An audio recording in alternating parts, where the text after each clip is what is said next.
Hello बच्चों, कहाँ हो? जल्दी से आ जाओ, यहाँ पर धान गेहूं की क्लास होने वाली है। सबसे बड़ी बात यह है कि धान गेहूं इतनी आसान सा टॉपिक्स हैं और आपके चैप्टर में दिया हुआ है और एनटीएससी के क्वेश्चन में भी ये सारे बहुतायत मात्रा में पूछे जाते हैं। तो आइए स्टार्ट करते हैं धान के बारे में।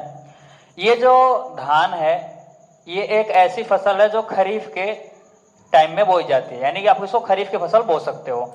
धान के लिए जो तापमान चाहिए होता है वो लगभग 25 डिग्री से लेकर के ऊपर का ही तापमान चाहिए। 25 डिग्री प्लस में ऊपर का तापमान, इससे ज्यादा तापमान की आवश्यकता होती है। इससे कम तापमान पे धान की पैदावार नहीं होती। धान के पैदावार के लिए लगभग 100 सेंटीमीटर वर्षा की आवश्यकता होती है। 100 सेंटीमीटर वर्षा कैसे काउंट करोगे आप? जैसे कि बरसात हो रही है तो किसी थाली में या फिर किसी जगह पे आप वर्षा के पानी को इकट्ठा कर लीजिए और स्केल लेकर नाप लीजिए कि कितने सेंटीमीटर है, वैसे वर्षा काउंट किया जाता है। तो लगभग 100 सेंटीमीटर वार्षिक वर्षा अगर कहीं पे हो रही है तो वहां पे आप धान की फसल उगा सकते हो। धान एक ऐसी फसल है जो उष्णकटिबंधीय क्षेत्रों में बोई जाती है, यानी कि धान कहाँ की फसल है? उष्ण कटिबंधीय प्रदेश, यहाँ की फसल है धान। खरीफ की फसल बोलते हैं भारत में इसे। 25 डिग्री से ऊपर का तापमान चाहिए और 100 सेंटीमीटर से अधिक वार्षिक वर्षा की आवश्यकता होती है। अगर धान के पैदावार की बात करें तो भारत इस नंबर में दूसरे पर आता है। भारत धान के पैदावार में दूसरे नंबर पे है। अगर आपसे कोई पहला पूछेगा तो आप पहले में नाम किसका लोगे? वही जनसंख्या वाला जो सबसे ज्यादा है, कौन? चीन। चीन पहले नंबर पे आता है। अब भारत के अंदर अगर राज्यों की बात करें,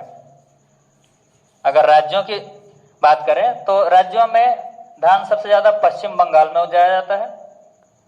पश्चिम बंगाल लगभग 14% से एक्स्ट्रा धान वो उगाता है।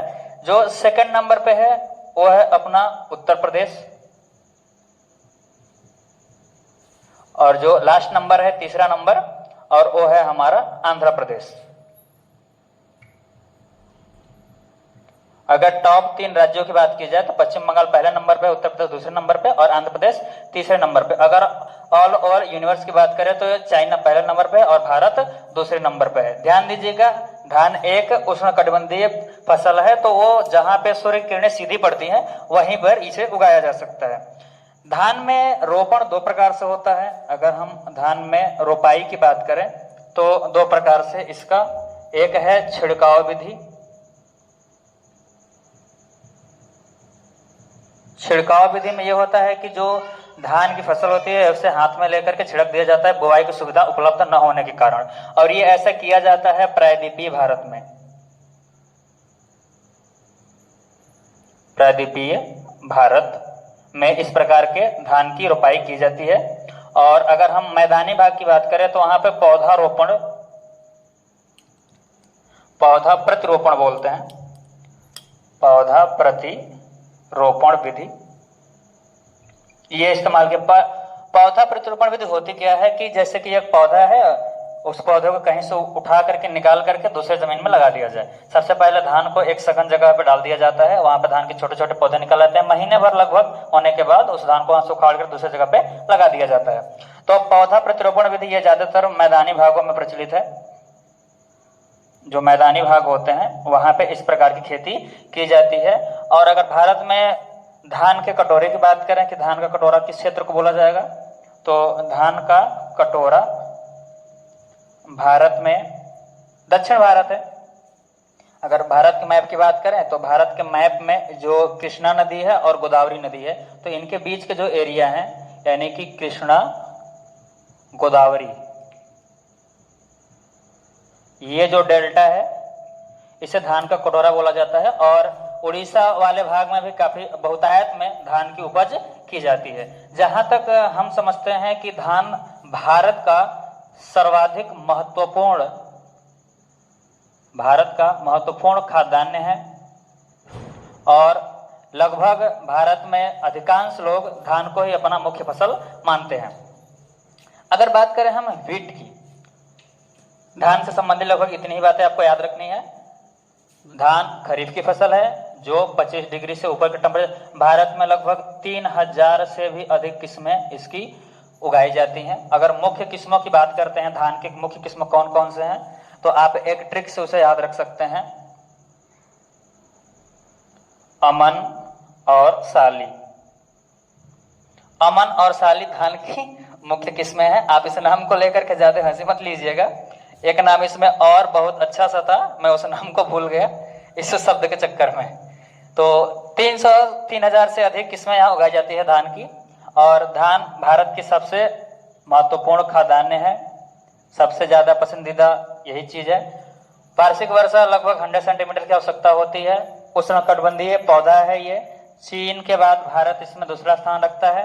अगर भारत के राज्यों में उत्पादन की बात करें तो पश्चिम बंगाल पहले नंबर पे, यूपी दूसरे नंबर पे और आंध्र प्रदेश तीसरे नंबर पे आता है।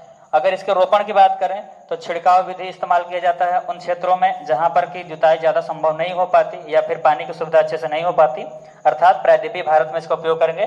प्रायद्वीपीय भारत कर्क रेखा से नीचे वाला भारत का भाग है जो पठारी इलाका होता है। और पौधा प्रतिरोपण विधि यानी कि एक जगह पे बीज डाल करके बाद में उसे उखाड़ कर दूसरी जगह लगा दिया जाता है और यह काम किया जाता है किस भाग में? मैदानी भाग में। अगर भारत में धान के कटोरे वाले हिस्से की बात करें तो ये जो डेल्टा क्षेत्र है, गोदावरी, कृष्णा, डेल्टाई भाग, ये जो भाग है यह काफी ज्यादा धान का उत्पादन करता है। इसे धान का कटोरा बोला जाता है। वैसे कभी कभी कुछ लोग उड़ीसा को भी धान का कटोरा बोलते हैं, लेकिन मुख्यतः धान का उत्पादन यहाँ पे अधिक मात्रा में किया जाता है।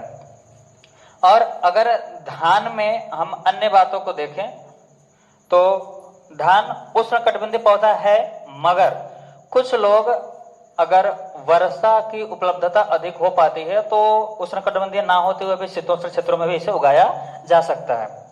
इसके लिए ये मानक पूरे होने चाहिए, टेम्परेचर इतना होना चाहिए। अगर टेम्परेचर इतना नहीं होता तो क्या होगा? टेम्परेचर इतना नहीं होता तो धान में फल अच्छे से नहीं लगेंगे और वो पैदावार कम हो जाएगी।